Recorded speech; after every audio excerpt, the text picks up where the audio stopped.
Welcome back to the Locker Room podcast number 53. It's myself, Joe Coulter here. I'm joined with Stevie Poacher today. Pleased to say we've got Declan, Bogue and Fintan O'Toole with us. We're going to preview the upcoming National Football League.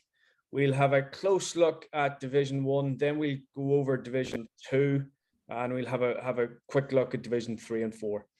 But before we sink our teeth into that, a huge thanks to our sponsors, Rip's digital platform provides coaches with everything you need to optimize athlete performance.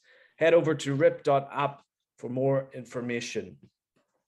Okay, lads, thanks for coming on. Fintan, I'll start with you and we'll start with Division 1 first. I'll list all the teams in Division 1, then I'll get your views on who you think the main contenders might be, who'll be in that relegation battle, and who you think might come up with a few surprises. So we've got Armagh, Donegal, Dublin, Kerry, Kildare, Mayo, Monaghan, and Tyrone in Division 1, Fintan. I think if you look at the preseason stuff so far, given the quality of team they've put out, Kerry are probably catching a good few people's eyes. One of the things I think is that we're probably looking at this the way we've traditionally looked at January in terms of the old season system, but I think given how condensed the season is going to be this year,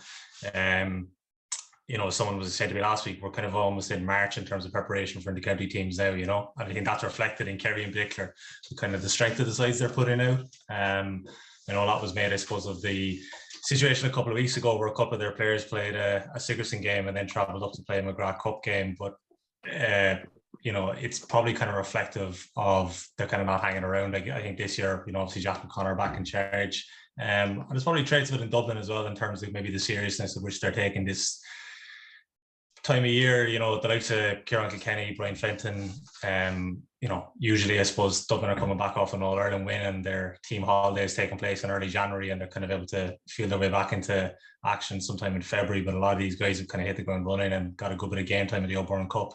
So I guess it's going to be kind of pretty much interesting in terms of how Dublin kind of go about the role of, I suppose, hunting this year, because obviously they've been kind of at the head of the pack so much over the last decade. We've been kind of used to seeing everyone trying to knock them down. And I guess finally, probably it's just going to be really interesting to see how Tyrone kind of manages in terms of their defence. It's always interesting how the champions kind of deal with it, but for the fact that a lot of these players, it's their first time coming off the back of winning it. And the squad changes as well is quite interesting. I think Declan probably told me this, but Tyrone, I think he was the fifth player reportedly that left off the panel at the weekend. So it definitely does add a bit of a different dimension to it than perhaps we've been used to over the last couple of seasons. And Declan, the Ulster teams in there, we've got Armagh, Donegal, Monaghan, Tyrone. Fintan said there, it'll be interesting to see how Tyrone go. Who do you think will do well in amongst the Ulster teams there in Division 1? I think Tyrone are going to struggle simply because, the whole talk about Dublin was always that they'll go on forever and they're so good at replacing one in and taking one out and getting another guy in. But really, when you look at it, they're Galacticos of the last number of years. In the last 2 years, the ones that have dipped out. Dermot Connolly, Paul Mannion, Jack McCaffrey, Stephen Cluxton, and now you see that they are quite an ordinary outfit.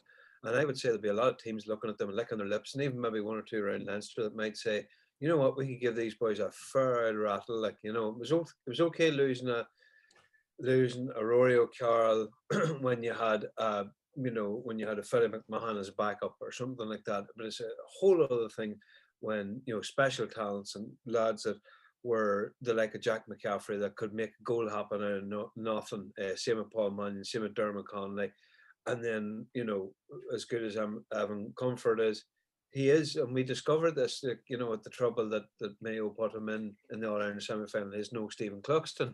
So Tyrone, while you might look at the players and say, well, Hugh Pat McGarry, he hardly ever seen game time anyway, that's fair enough. He was essentially a backup player. But Tiernan McCann made differences in a lot of games that he played for Tyrone. Mark Bradley was an astonishing player at times, and really, you know, when they were coming and looking at their players that they were putting faith in last year, they put their faith in Darren McCurry. Could have easily just been Mark Bradley. Could have easily have been Mark Bradley for the same type of role. And I think they will find life difficult. I think that Armagh are up against it big time. This is year 7 of Kieran McGeeney, and like, you know, there's only so much. Don't judge me on my trophies, judge me on the environment I create before people start to get an overwhelming stench like that. This is just sales job that's going on. Like, you know, they've got Dublin in the very first game. Isn't that in Croke Park? Yeah, that's Croke Park. Yeah. Yeah, I First mean, game, yeah. you know, off to a poor start. If you get off to a poor start against Dublin, then you could be just fighting thereafter for your safety. And I mean, they've got Donegal in the championship after that. That could be an uncomfortable couple of months there for them. It just happened. I saw their semi-final, the McKenna Cup, and look, nobody's judging anything on what happened in the McKenna Cup, but like, you know, Armagh played Monaghan in the championship last year in real sweltering day in Uri, and it was exact same things. Like, you know, Armagh were in the lead going down the stretch, and Monaghan needed to generate frees. You know, you can say generate the frees, but I think it was Conor McManus was fouled 3 times for 3 frees that he put over to win the game.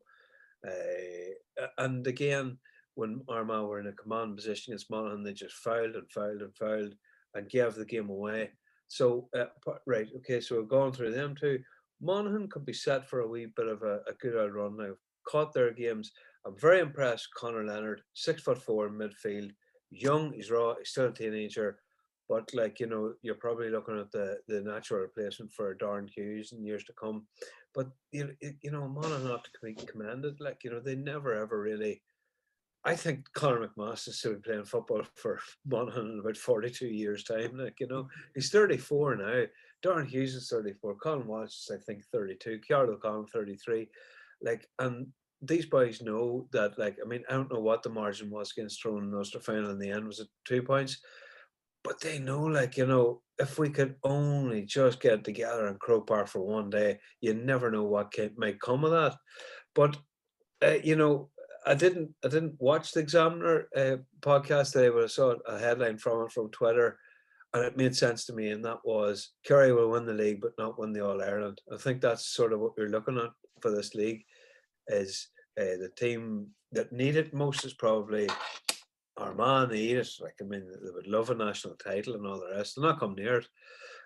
Tyrone, I think, will have a wee bit of downtime. I would say Kerry will get off to the blocks big time and make a few statements in the league, and then we'll see where we're at in the summer after that. Stephen, what are your insights into Division 1? How do you think it'll pan out? Well, I'm really looking forward to it, Joe, because it's the first National League I think we've had in the first proper National League we've had in obviously, you know, 3 seasons, because obviously, you know, 2020's National League was disrupted, if I'm right. Maybe towards the tail end of it, it was very disrupted with COVID, and then obviously last year was a non-event. You know, with the 3 games in the regional leagues, it was just, you know, for me, it wasn't enjoyable at all. But one thing, I think Fintan touched on it there. I think he hit the nail on the head. He said, look, he says a lot of teams now are conditionally where they would have been maybe at March. I think everyone wants to hit the ground running. I think you've seen teams playing in the O'Byrne Cup and the McKenna Cup and the League, whatever it's called, across in Westlake, that you've seen teams playing there that would never have appeared at this time of the year, you know, and even the whole thing, as Fintan talked about, the Sigerson and Kerry bringing those players back. So I do feel, funny, Declan said Kerry, like I can't see anyone else winning the league but Kerry, because obviously they have the bit between their teeth. You know, they seem to be very, very driven about it. You know, they'll start off on Sunday, I think, with a comfortable win against Kildare. You know, Jack will have been pumped for that. I'm sure he'll be making stories up and everything about the lack of respect Kildare have for Kerry and all sorts of carry on. Like, but even though they probably didn't mention Kerry, but the interesting one's to Armagh. I'm going to disagree with Daggy. I'm going to disagree with him. I think Armagh could give Dublin a real good game on Saturday night. I think Armagh are playing a nice brand of football, and yes, it has been a situation of so near yet so far for the group and for Keane.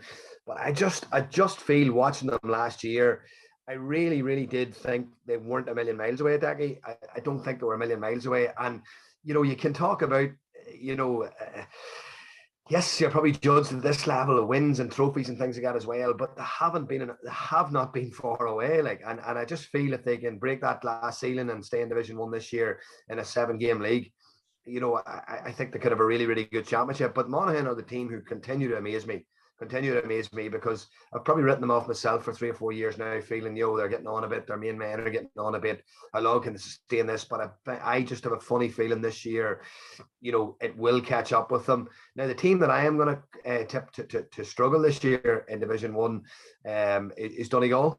And I don't think Donegal have made significant progress over the last number of years. I've seen them playing against Down in the McKenna Cup this year, and yes, I know it was the McKenna Cup, but I just did not see enough for Donegal that kind of sort of say to myself that they're going to provide a big challenge in Division 1, and I think some of their players look very leg heavy.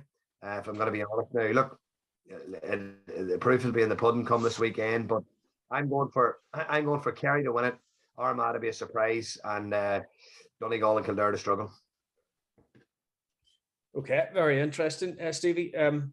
Fintan, Stevie mentioned their Armagh, that first game, and Declan's given his views on it. How do you think that'll go? That's obviously Saturday night, 7 o'clock in Croke Park. Armagh, obviously, with their kind of free-flowing, ambitious style of football, coming up against Dublin in Croke Park in the first game. It's a big hurdle, isn't it? It is a big hurdle, but I imagine it's something they must be really looking forward to. Like the two lads touched on it last year at the regional leagues. Like from a player's point of view, the way it turned out for the Ulster teams in the Division 1 North, it was like a series of like McKenna Cup games, I guess, playing neighbours. I guess for an Armagh player, it must be pretty exciting for Saturday night. You're going to Croke Park, playing Dublin, and it's a Dublin team, as Declan kind of alluded to, it's probably been stripped a little bit of its aura because of the fact that they lost to Mayo in the championship last year. Like the amount of players that have kind of, I suppose, the turnover in the squad over the last maybe 24 to 36 months, it doesn't look like Paul Mannion is coming back. He's kind of said that. Obviously, Kilmacud players, some of their kind of emerging prospects, likes of, Killian O'Shea and that, they won't be involved because of the club semi-final on Saturday. So, I mean, Dublin are looking to players like, if you look at the O'Byrne Cup, it's going to be guys like Lee Gannon, Cameron McCormack got a bit of a run. So these probably aren't the guys that are going to strike the fear into Armagh in that kind of sense, So I imagine it's kind of a prospect that they'll look forward to a lot from that point of view. Like the thing I think about Division 1 is that I think it's just going to be pretty cutthroat for those teams because of the fact that, as I said at the start, I think the likes of the Kerrys, Dublins, Mayos are going to be really kind of going hard at it from the very, very start. And there's just no kind of easy fixtures kind of coming for teams, no kind of gimmies at this stages. And I think we're going to kind of find out a lot about that kind of, the section below the kind of top four as regards who's kind of well placed to challenge it over the next while. Absolutely. The first couple of games will tell us a lot. Just moving on to the second game there in Division 1 on the Saturday at 1:45, Declan. Kerry, as we mentioned, under Jack O'Connor, travelled to Kildare. How do you think that game will go? Routine Kerry win, especially probably always going to be a routine Kerry win, but then with Jack's intimate knowledge of the Kildare team, like it just make it all that more simple because like you just immediately identify not even just matchups which any manager or any sort of backroom team worth their salt would have that. They would have considerable opposition analysis done already, but Jack's is level. So yeah, I would see it being fairly straightforward now in that respect. Okay. The next game is that Mayo Donegal game. That'll be a very, very very, very competitive game. Mayo v Donegal. It's in Mayo. Yeah, listen, look, the two teams that know each other very well. Stephen Rochford's influence in the Donegal camp. I know Stephen Rochford's been there now 3 seasons, and there's obviously, I think there's a lot of pressure on Donegal this year. There's a lot of pressure on him and Declan Bonner this year to produce the goods, because obviously over the last number of years, people have been touting them as the one team that could actually take Dublin. And, obviously 2 very disappointing provincial campaigns back to back. You know, losing the final to Cavan, who are now in Division 4, and obviously losing last year, you know, in the quarter-final to Tyrone was obviously a monumental blow for them. So it'll be very, very interesting to see, you know, how Donegal start this. But I just have a feeling, Joe, that Donegal is going to struggle this year. I've said it before. But an interesting one for me, and I brought this up to Kay today, actually, we're chatting about it. It'll be interesting to see how the Connacht teams start the National League, particularly those teams who have been using the Connacht Dome. Because it's like a different sport. It's like a different sport. You know, you're playing on a different pitch. The ball's moving really quick. You know, it's just, there's 122, 123 being rattled up there. Like, there's not going to be 123 scored on Saturday or Sunday against Donegal, I can tell you that. So it'll be interesting to see how the Connacht teams in particular, you know, Mayo, Roscommon and Galway, really adapt to playing 3 or 4 games in that dome, and then going on to sort of heavy sod of Markievicz Park on Sunday and the like, you know. Yeah, it is very conducive to that sort of fast flowing football, Fintan. What are your thoughts on that Mayo Donegal game? Yeah, well, I suppose it's going to be interesting to see kind of how Mayo approach this season, because I think of all the other final losses that they've suffered, I think it was probably the most bitter in terms of the fallout. I mean, generally, they have been regarded as having performed fairly well in most of their All-Ireland final performances. I think last year was probably one of the biggest letdowns for themselves. You know, like they've been involved in these kind of epic tussles against Dublin and kind of pushed them all the way and kind of losing heroically. But definitely the sense was after that game that they didn't quite, they obviously didn't perform, and the missed chances, you know, obviously the penalty from Reynolds in the second half and that. One of the biggest changes is interesting is that Stephen Cohen has kind of become captain. You know, in terms of, I suppose, a sign that perhaps the team is kind of moving to that. You know, himself and Diarmuid O'Connor probably came through from that 2016 under-21 winning team, and how they're kind of starting to lead the way. And obviously the biggest news then of the last month probably for them, and say in the GAA world, is the fact that Roisin Mullen is staying with them. You know. I mean, you look around the country in terms of the impact that these guys can have. Let's say you look at Conor Glass and Derry, you know, and how these kind of AFL decisions can kind of revitalise the county's fortunes. I mean, you know, like from a Kerry point of view, I'm sure Mark O'Connor will be the game changer if they could get him back. But holding on to Mullen, it just seems that you definitely think they still do have a really, really solid base, but it's just from there up. I mean, I'd be interested to know what's their approach going to be at midfield this year with Matty Ruan. You know, are they going to look for a partner for him? Are they going to stick with Conor Loftus, or is he better suited in the forward line? You're looking at kind of Ryan O'Donoghue and Tommy Conroy's continued development, but then it's probably the age-old, probably getting another attacking option. You know, Aidan Orme kind of showed up quite well for Knockmore in the club championship. They had a good run winning Mayo, and obviously getting to the Connacht final, club final. He came out at the very end of the All-Ireland last year as well. Maybe he's going to be a guy that has an option. One interesting factor for them as well, I suppose, is the fact that they don't have the use of Castlebar. So like Sunday's games on in, I think it's Markievicz Park, and then I'm not sure whether the home advantage for the rest of their games. You know, I'm sure they'll still have huge support for them, but it'll be kind of interesting to see how that plays out for them. Declan, a huge boost there for Mayo, as Fintan was saying. Oisin Mullen stays. Is it important that Mayo get a really good league campaign so they can kick off and win that elusive All-Ireland? I don't know. I don't particularly buy that, because, like, you know, they've won the league title a couple of years ago, and thankfully, like, they celebrated it, because I think that it's important that the league title is not just seen as something to be ashamed of, like, you know, immediately after you win it, like you get into a final, it should be played for and all the rest. But again, it didn't make any difference to them in the championship. Like, they still had their championship season. I don't think there is any. It's just it's purely to find out where you're at, and it's to try to find a few different combinations and so on. I just don't think that it's all that relevant. I think that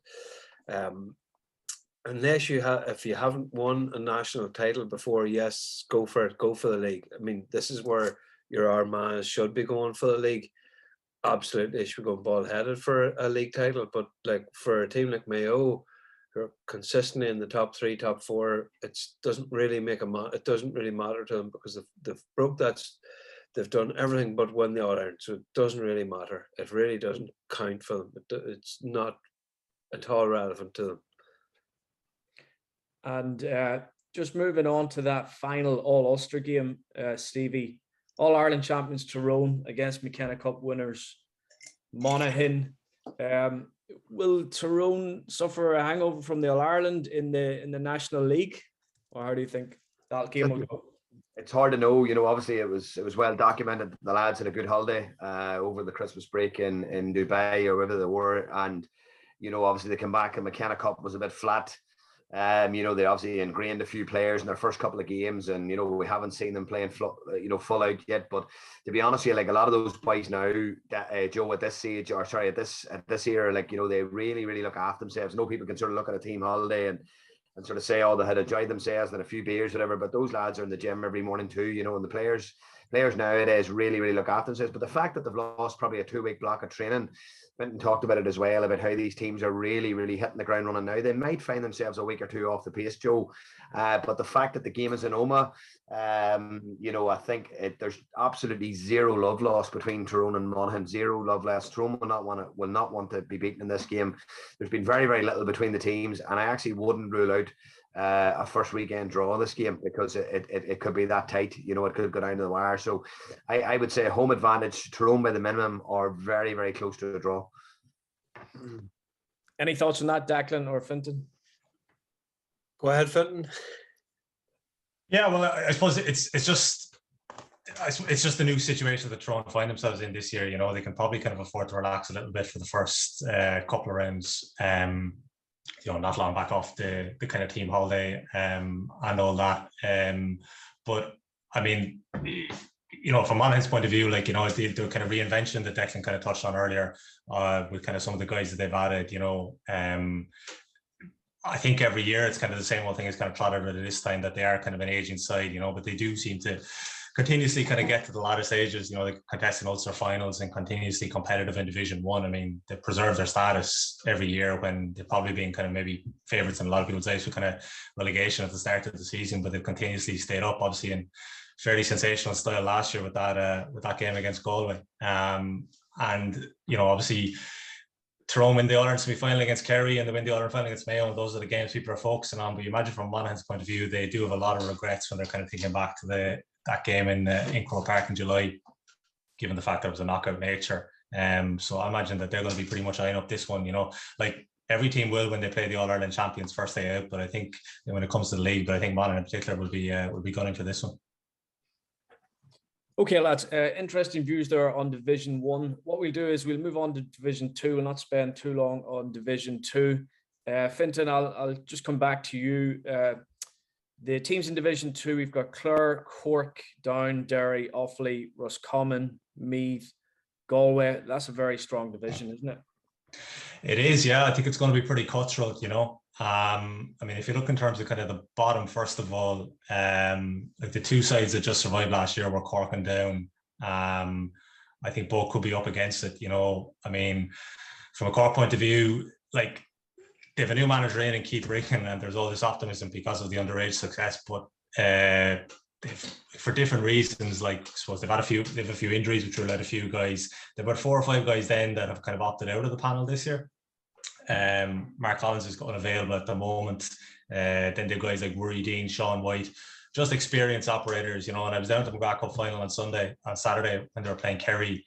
Look, there's obviously a huge gap between the sides anyway on the basis of what's happened over the last couple of years, but they looked a very youthful outfit. It's going to take them a couple of years to kind of get up, some of their players to kind of get up to the level of senior county football. But obviously I went out to St. Finbarr's guys as well.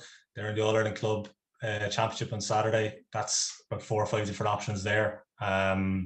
Like the lads will know better than I will, but I mean, Kilcoo, are you looking at maybe 3 or 4 options as well for down squad in terms of that?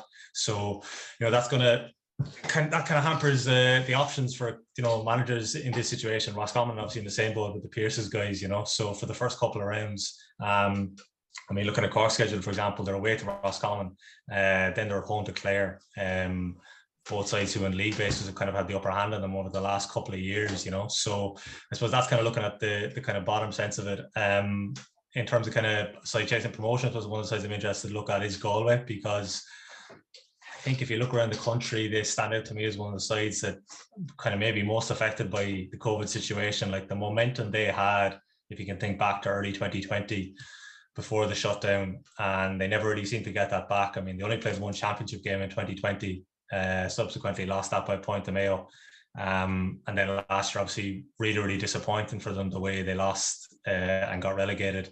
And then obviously fell away in the second half really badly against Mayo in the conference final. So I think they're a side with a good bit to prove. Obviously, look, a load of underage players coming through again from the 2020 under 20 win. Keane O'Neill in as a new coach. It's Paul Joyce's third year. I think they'll be looking to hit the ground running, and especially probably looking to prove that their preparations were impacted the last couple of years, and that was kind of a big reason why they didn't really kind of raise much of a gallop last season. One team that sticks out there, Declan, that a lot of people say are in the ascendancy is Derry. What are your thoughts on Derry in Division 2? They'd have been taking it very serious. Training weekends, in-house training weekends already on the go. Loads and loads and loads of training and loads of demands being made of them.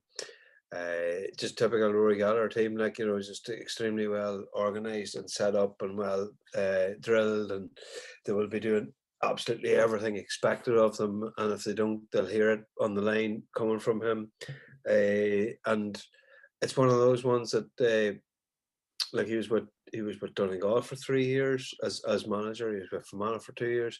This is heading in now to year 3 now of Derry, that things have to start sticking for him a wee bit. He will be, even though nobody's going to say it, but he'll be happier to have Carl McCaig, Christian McCaig, Brendan Rodgers back among the squad. And knowing those guys, the sort of way they saw it when they lost the football final on the 7th of November to Glen. They were back in the Tuesday night hurling, and they were glad to be back in the hurling, straight back into it. So I would say tomorrow night they'll be in Derry training. There'll not be too much licking on the wounds. They'll be getting ready for the National League campaign. And that was the problem with Derry for years and years. People talked about Damien Barton's sides and Damien McIlaire's being poor. And really, when you looked back at it, if you take Christian McCaig out of centre back and you take Brendan Rodgers out of full back, you take Carl McCaig and Paul McNeill out of the corners, right?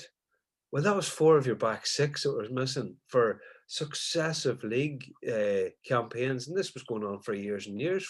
With Derry, Slot Neal's progress into the All-Ireland semis and All-Ireland finals was killing them, because they had no way of working on their defensive structure when 4 out of the back 6 wasn't even there. So I think that you're going to see a very keen, a very hungry kind of Derry, with all the players such as the Gareth McKinlesses that have come in and out over the last number of years. He's found a new home for Padraig Cassie at wing back. I can see them at least giving it a fair old go. And you're in against good teams, there's no doubt about that.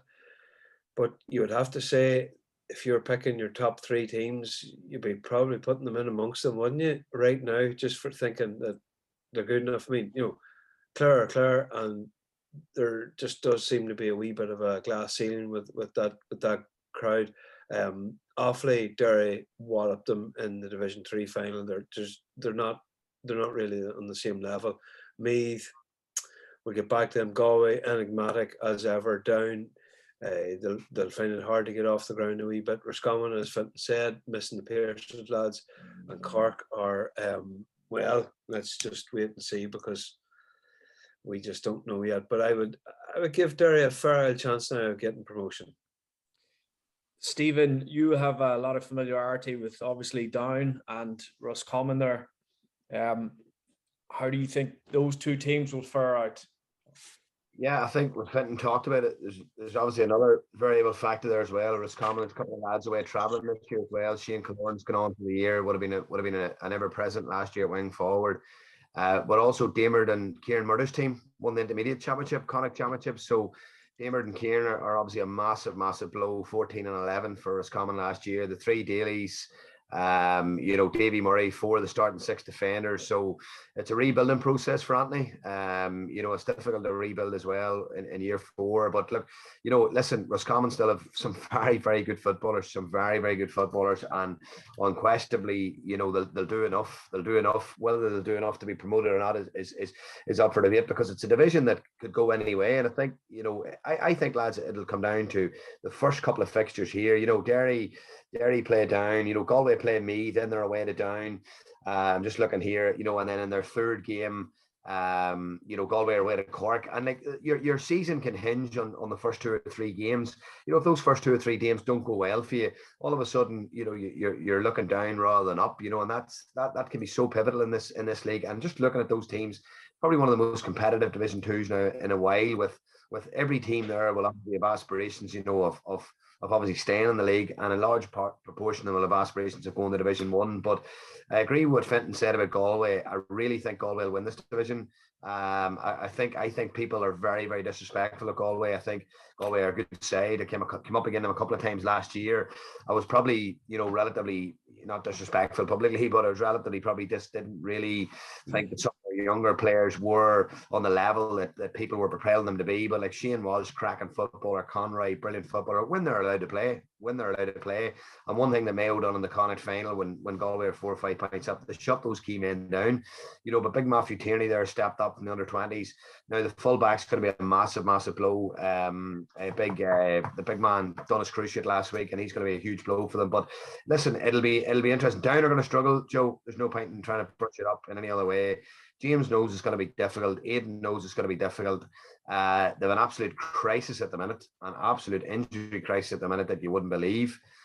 So it is going to be a very, very difficult start for Down, away to Derry and home to Galway. And I'm just hoping that we can get a couple of points on the board before we get to game 5, which is home to Offaly, which could ultimately be a do or die game in round 5 in Park Esher. But interestingly, Down have moved all their home games to Saturday evening, which does tend to harbour a good atmosphere in Park Esher. So hopefully people will get out, get behind the team, because it's going to be a young side. You're going to see some young players, the likes of big Warren Murdoch there from Burn, who had a fantastic championship. He's only 18 years of age. And I hope Down people remember that these young people are only very, very young, get into a very inexperienced side, and we can't expect or demand too much of them. But listen, with a bit of luck now, Joe, in the next couple of years, we'll see some of the really, really good underage players coming through the TAV, and maybe Division 3 is a division to rebuild rather than this division, because this is going to be a very, very steep learning curve for Down, particularly early in the campaign, when you think of the aggression and press that Derry are going to put on the kick out, that Galway are going to absolutely go after the kick out. Some big, big, strong, athletic men. But it's interesting what Fintan, I'd love to hear your views again on Cork. Cork are baffling for me. They are absolutely baffling. Like, for a county with the size of the county, with the personnel that they have, with the financial backing that they have, everything is there. Like, I can't get my finger on it at all, Joe, and I can't work it out. And it's mad that you think that a county like Cork stayed up in the last day of the season last year by a point against Westmeath. Like, with all due respect to Westmeath, but like when we were with Carlow, Westmeath didn't beat us in 3 seasons, in competitive action. So I can't see, how a county like Cork can be scraping and fighting for results like that, when they should really be putting teams like that to the sword by 7 or 8 points. So it'll be interesting to see how they go. But that game between Roscommon and Cork on Sunday, I think, is a pivotal game for both sides, because Roscommon are away to Meath the following week, and Cork are at home to Clare. And if Cork can get something in Hyde Park on Sunday, they'll beat Clare the following week, and then they're getting into game 3 absolutely bouncing, full of confidence against the Derry team with their fancy their chances. So it'll be interesting to see how the fixtures go this weekend. Interesting point there that Stephen made there, Fintan, about Cork and all their sort of potential and size of Cork and so on. They're up against Roscommon there. How do you think that game will go? Or even answering Stevie's sort of question that he had there.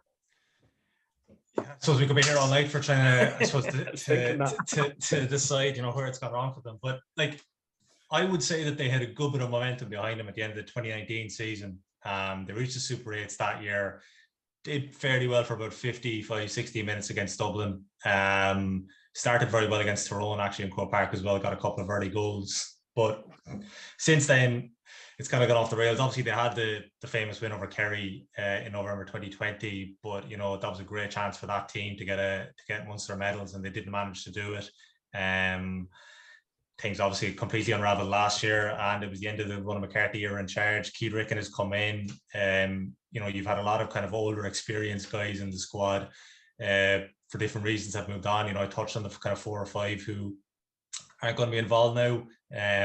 We see we talked about the down injury crisis. You know, that's kind of happened to Cork as well over the last couple of weeks. They lost 2 guys from the UCC game last week, Brian Hartnett and Diarmuid Phelan, younger guys who have been looking to develop.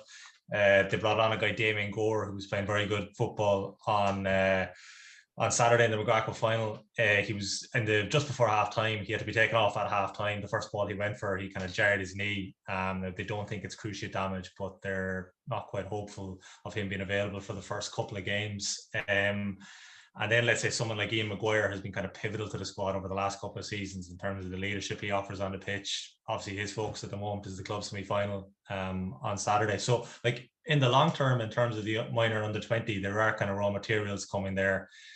I think that Keith Ricken has assembled a good backup team. You know, one of the things I suppose that Cork have been accused of as being maybe a bit kind of insular in their thinking in terms of the football. He's thought outside the box with some of the guys they brought in, like James Lockery has come straight into it as a kind of a defensive coach. I think he's quite a good guy to get in. Ray Keane, who'd be a brother of Peter Keane, the former Kerry manager, and he'd have had good success on the club scene in Cork, winning with St Finbarrs in 2018. He's come in as a selector. He's brought John Cleary back as a coach who had been involved with 21 teams about 10 years ago. So I think in the long term, I think there's positive signs, you know, if you can develop these guys and the artist management team can stick with it and develop. But I just think it's going to be pretty unforgiving, the start of it. Now, maybe the thing is leveled up a bit, as Stevie said, like the fact that the Pierce's guys and the Murters are gone. You know, the Roscommon are in the same boat with the number of absentees that they have. But it's quite difficult to go up there. Like the second game, like as regards the other team from Munster, I think this is a big year for the Clare footballers in terms of the way that the draw has panned out in Munster. I mean, they've been crying out to just avoid Kerry over the last couple of years. Well, they've avoided Kerry and Cork, so I think they have a huge chance. I mean, it's 10 years since they last were in a Munster final. Obviously, Colin Collins is there a long time now, but I think that they will really, I mean, they were looking for a promotion playoff last year to Division 1 when they played Mayo. So I'd be expecting them to really be looking to kind of hit the ground running. I mean, they were home to Offaly on Sunday for their first game. I think they'll be favourites to win that. And then they're going down to Páirc Uí Chaoimh the following Saturday night. They've had a couple of big wins away to Cork over the last couple of years. I think they won't fear that. And I'd imagine in their camp, there must be a huge enthusiasm this year, the way the provincial draw has kind of panned out. And like there's a big carrot there for those players in terms of to kind of get to a provincial final this year. Declan, we haven't really touched on Meath. Obviously, all that Division 1 experience coming up against the top teams in Ireland, surely that's going to help them in Division 2. They come up against Galway. They're away to Galway in the first game. Yeah, they might be a bit more flintier and more experienced, and we know all about their major players. And, you know, they're no surprise to us now. You know, it is going to equip them.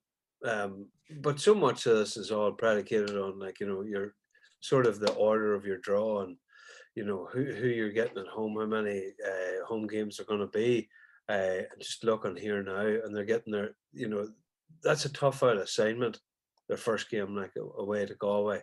Thereafter, they're playing then on the Sunday, aren't they? Yeah. They're playing, who are the, I'm just looking up here now. Second game is home to Roscommon. Look, you know, look, any time in Division 1 is going to help you when you're in Division 2, but I just feel sometimes it's just all about feeling, all about momentum and who you're gathering up around you, who you have at that particular time.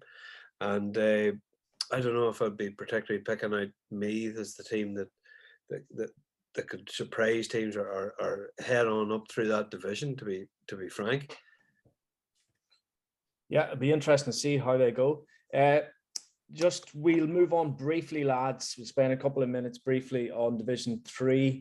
Declan, we have Antrim, Fermanagh, Laois, Limerick, Longford, Louth, Westmeath, and Wicklow. Who do you think will win it, and who do you think will be involved in the relegation battle?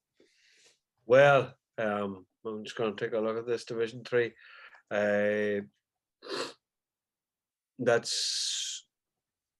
a funny one.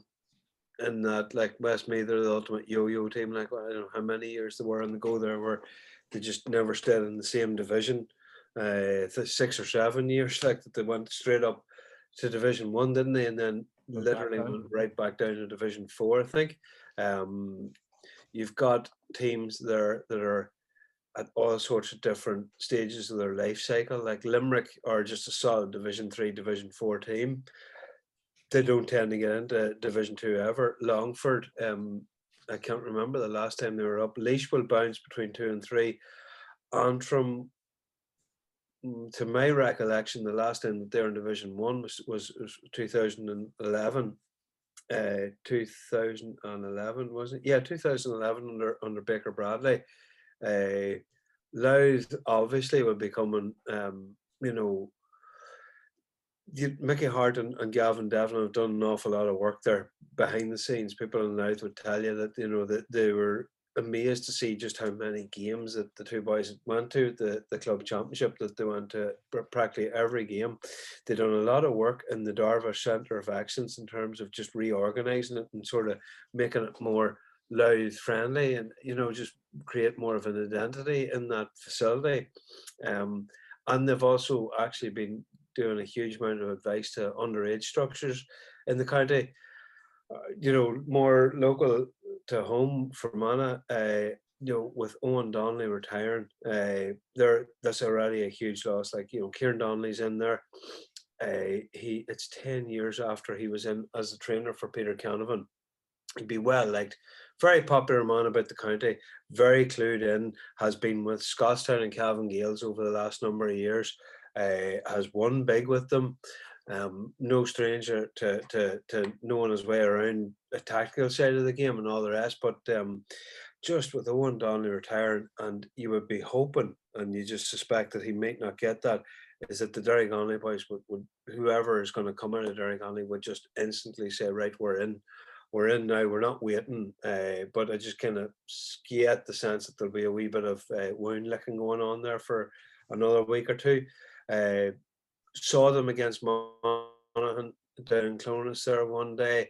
Kieran made the point that pretty much the 15 that played all had COVID in the weeks previous, and he was just delighted about their stamina. And they only made one substitution in the entire game, over 76, 78 minutes. So, they're coming up against a team there, Antrim, and Stevie O'Neill, Stevie Quinn, Sean Kelly, they know an awful lot more about what their players are like. But one thing I'll say was, I think that Paddy Cunningham twice came off the bench against Sligo, certainly, and I forget who the other team might have been, and won the game with a last second kind of last gasp, last play point. They don't have Paddy anymore, and while you might say that you have to look to the future and all that, there was a bona fide game winner that they could call on that's no longer part of their panel. So all this is a long way of me saying to you, Joe, that I think Laois and possibly Antrim, Westmeath and Fermanagh are going to get up to Division 2. Antrim, Stevie, you've spoken to Enda McGinley on a couple of occasions on the podcast. He seems to have this Antrim team going very well. Yeah, listen, Paddy McBride, I get on very well with Paddy. I was chatting to him the other day, actually. We were at a skills match, and I was chatting to him, and they're full of confidence, Joe. They're full of confidence. It wouldn't be like Antrim people, particularly boys like McBride from the west of Belfast, not to have confidence, not to be cocky. So McBride's cock a hoop about this league. They're getting promoted with 2 games to spare, he says. No, he'll kill me for that, actually. He'll kill me for that. No, listen, they don't fear anyone, Joe. They don't fear anyone. And Joe, it's probably the one league, looking at that league, right, realistically, and Decky went through it there, and I'm not going to spend too much time on it. If you actually look at every one of those teams, I'm not sure if you agree with me here, I would say that every one of those teams and their management team kicking the season off will believe they can get promoted. And I don't think it's a very, very difficult league to get out of, when you actually look at it and you can gather a bit of momentum. Like Limerick, Billy Lee, command, have great respect for Billy Lee in Limerick, and he's been there now 5 or 6 years. Limerick have some fine footballers, massive men. It could be a tough year for Billy O'Loughlin in Longford. It's Billy's first plumb into county level management. Billy, by all accounts from the lads in Corro, is a decent coach, but it is some step up the senior and the county level, coming from managing, at club level and things like that as well. So that it could be difficult. I know Padraig Davis's first ambitions as a Longford manager would have always been to stay in 3. So Longford could be a difficult year. But Fermanagh, Antrim will both believe they get promoted. Kieran had them well organised. Louth and Laois, again, both teams will believe. New management teams as well for Laois. With Billy Sheehan, Westmeath, Wicklow. Wicklow have lost Davy Burke. Davy had them seriously well organised, hard to beat. I don't know if Colin Kelly will bring that same sort of defensive discipline that Davy would have brought. So I'm going to go for Westmeath. Decky touched on them, a complete and a yo-yo team in the fact that 1-4, 4-1. Up again to 2 last year, could have stayed in 2, but I'm going to go for Westmeath to be promoted along with probably Fermanagh, and I'm going to say Antrim will cause a few surprises, and the 2 to get relegated for me will be Wicklow and possibly Longford. Would you go along with that, Fintan? Yeah, like one of the things, the stats that kind of stand out to me when like Declan's gone through it there is just the other new managers, or in the case of maybe Enda McGinley and Mcguire, this is their second year and probably their first proper go at it in terms of the way last year's inter-county season was. I mean, I think Jack Cooney and Billy Lee aside, they're kind of obviously well established with their teams. They kind of know them very well in out. But like you've Colin Kelly, Kieran Donnelly, Billy Sheehan, Billy O'Loughlin for all the first-time managers. And then, like I said, like McGinley and Hart, well, they had the experience of last year. It was a kind of obviously a very difficult season in terms of only getting going properly in the middle of May. Like there isn't really a standout side here in the way that I imagine when we go to Division 4, 3 of us are probably all going to pick Cavan to kind of get promoted. And sometimes you have that in 3 or 4. There's kind of one team. I think Derry last year probably would have been the example in Division 3. Westmeath, I suppose, given the way that they kind of went down, it was a pretty high scoring game against Cork in that kind of relegation playoff. I think that they'd probably kind of tipping them to kind of come back up. Obviously, they're generally involved in kind of relegation or promotion kind of most of the years. And I'd probably go along with the lads are saying, probably might just say Antrim, maybe to kind of build on the momentum of last year and to kind of get promoted. But it's going to be interesting to see how a good few of these first-time managers, how they kind of find it. A few of them have kind of difficult tasks ahead of them. Yeah, it'll be certainly interesting to see how they go. Fintan, you mentioned Division 4 there. We'll just go through it briefly. Carlow, Cavan, Leitrim, London, Sligo, Tipperary, Waterford, Wexford. Obviously, you mentioned Cavan there, and alongside Tipperary, or what way do you see that going? Well, they're the 2 that stand out. I mean, like when both got relegated last year, it was 9 months since they both won provincial titles on the same day. So it's kind of pretty extraordinary the way it kind of panned out for them. I think it was Cavan got surprised by Wicklow, I think it was, wasn't it? Under Davy Burke, and then Tipperary had lost that awfully. They'll both be the favourites to kind of go back up. The one thing, I suppose, from Tiff's point of view, Michael Quinlivan opting out is kind of the big talking point. They've obviously, Brian Fox is retired as well. So you'd imagine a lot of the onus is going to be on Conor Sweeney to kind of lead the way up front. Sean O'Connor is probably kind of one of their best young forwards kind of emerging, but like the loss of someone like Quinlivan, his experience, I think that's huge for them. Like one of the interesting things that Davy Power said, like in terms of preparation, this is kind of a difficult one. He said it'll be interesting to see what happens to the tip hurlers panel over the next few weeks. So I wonder, is he thinking that if the tip hurlers are kind of cutting their panel after about 6 weeks, he obviously has his eyes on a few guys to kind of come into it, but that's kind of not really ideal for them kind of at the moment in this setting, You'd imagine Cavan must be gunning to kind of get back out of there, straight away. So they are probably the 2 that kind of stand out for me. Maybe Sligo as well, under Tony McEntee, probably to kind of maybe push the 2 of them closest. Stevie, Sligo, Tipperary, Cavan, who do you think will go up? Yeah, listen, Andy Moore will give Leitrim a bounce. He'll give them a bounce. Again, it's a division that, yes, Cavan are standout. Tipperary have found themselves back in there again after being in Division 2 not so long ago. Davy Power, I think Davy's a decent manager. I think I like the way he had the team set up a couple of years ago when they won the Munster title. They were very, very well organised, played a very basic system, but played to their strengths. But they did have, as Fintan, I was unaware of that. Fintan actually, I didn't follow the news that Quinlivan had stepped away. It's a huge, huge loss for them. So that will be a big void to fill. But Cavan unquestionably should walk out of the division. But saying that, like I remember going to Leitrim a few years ago and nowhere to warm it up in changing rooms, getting out onto the field with 12 minutes to go, throw in the field, like up, muck up to your ankles. You know, Carrick and Shannon's a very, very difficult place to go to at the best of times, never mind the end of January, although the weather's been quite good. But listen, it'll be a tough start for Cavan away to Leitrim and get their full of it. They're proud footballing people over there. There's a lot of work going on at underage level. I was across a few years ago with their development squad coach stuff. They are putting a fierce amount of work in. You know, and Andy seems to be a really good guy. The reports coming back as well from people I spoke to is that he's a very, very good coach, a very astute coach. And how could he not be being involved in some of the setups that he's been involved in? But sometimes what happens is, and it probably happened Jared Brennan at Carlow. Jared Brennan went into Carlow a few years ago when I stepped away, when myself and Turlock stepped away, and, you know, probably tried to stamp nearly like a Dublin type template on them. And you just don't have the same quality of player that you have, you know, with all due respect. And so it's important probably that you know, those teams sort of, you know, fit the cloth to suit. But Carlow will struggle. You know, Joe, I'm not going to mention London because I know you're very confident of promotion with London this year, Joe. You said to me, throw a few pounds in London each way to go up. I'll cut that out, Stevie. I'll cut that out. You're going to make Ruislip a fortress, you told me, like, you know. But you know, so look, London will get a tough, Joe, as you know, particularly not having played in a couple of years as well. It's going to be difficult for you, but, you know, fair play, you're putting a lot of work in over there, and I know the restrictions that you have. It's absolutely credible to yourselves, the work that you put in, because even logistically, chatting to yourself and Keane the last time, lads to travel on a tube 90 minutes to training, like some lads here in Ireland don't realise they're living, like when they're complaining about having to go to training, like, you know. So it is a tough one. But look, Waterford are going to struggle again. They're just going to struggle, simple as that.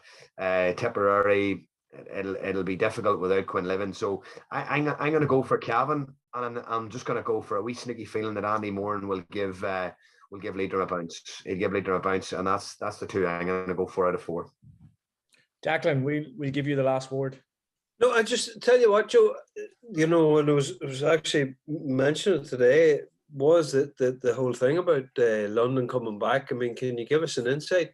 I'd genuinely be interested in finding out, because, you know, spent a few years myself over there and know a lot of the sort of characters in the county board and that. So what's the feeling there? Yeah, you know, it's great to have London back playing. You know, 2 years since London really played a competitive game, and you know, it's just good to get London back on a football pitch, you know, playing competitive football. And obviously we're heading over there at the weekend. We're going to be playing Carlow, so it'll be a tough game, you know, first game back. You know, we're training away, doing what we can, you know. Like, you know, McGovern Park was done up not so long ago, and really, like, you know, hadn't had an opportunity to really show it off. Like, you know, county finals and that have got a wee bit of coverage and that over here, but like, by and large, the rest of the world doesn't get to see just this lovely facility, incredible looking suspended stand and so on, like, you know. But what is there's no huge acquisitions or anything like that for players? Or we've because it's been 2 years since we played, we do have a high turnover of players, massive turnover of players. A lot of those lads that we had, you know, before COVID a lot of them would have went home, or they wouldn't have stayed on, or they would have went to Dubai or these other places. So there's a massive turnover of players in London. So I think for London at the minute, it's just about getting back on a pitch and getting back competing in Division 4, you know. Daggy, London came over to Ireland a few weekends ago on a training weekend, right? And they had the option. No way. The option of staying in Dublin or staying in Newry, right? So Joe rang me and he says, "What do you think?" And I said, "Well, look, Joe, like Dublin, you know, we're talking about facilities, teams you could play, etc., right?" And Joe says, "No, Stevie, if we stay in Dublin, the pubs are closed at 8. If we go to Newry, we can play them." So there you go. So they went to Newry and they played down in the challenge match. Went to the Canal Court after it. Yeah, it was good. No, but it's good to have London back in. It's good for the lads over here, for the London lads over here, to go back and play good competitive football in Division 4. So definitely looking. What is Michael Maher? Am I right in saying Michael Maher is the first sort of London-born bred guy to manage the county team? He is, yeah, he is. What club is he, Joe? He's round Tars over here, so he's South London. So doing a great job. So hopefully we can get back competing again. That's the key thing for London. Fair play, Joe. Thanks, Stevie. Purple. Declan, we'll finish with you. How do you think that Division 4 will pan out? Yeah, I just like there's no doubt about like Mickey Graham is a very, very astute football manager. How they ended up in Division 4 is just kind of it's inconceivable. I just don't like. It's just one of these really strange things. Like Sligo under Tony Mack will be thinking they've got a good chance going and doing something big here. But Calvin +1 for me is going up. Just not quite sure whether it'll be Tip or Sligo. Wexford, the ass is sort of falling out of the bucket for it a wee bit. The rest of them just aren't at the sort of, way you have to gather up for 2 or 3 years to put a wee bit of a spurt on. Like, it's a bit like the time that Stevie went in and Carlo, like, he just didn't go in straight away. Like, he was waiting to see what kind of was happening with them first before he went in. So I'm not sure they're at the same sort of stage of their development. I think Calvin and Sligo maybe will be getting up, like, but I should be imagining that Calvin will be blowing teams away, to be honest, and they'll need to, like, because they'll be heading into an Ulster Championship again, saying, what the hell just happened there? Like, after winning the Ulster title, what did we made a complete show of ourselves, like in 2021, and they're flipping not that bad. Like, they're a damn good team, like, with so many, sort of really good talented footballers, and they'll be looking to get a real bounce on. Okay, well, thanks very much, lads. Those have been great insights there into the 4 divisions. So thanks very much to our own Stephen, as always, and thanks, Declan. Thanks, Fintan. Thanks very much for your time. I really appreciate it. Okay, thanks very much for tuning in, and we'll see you in 2 weeks' time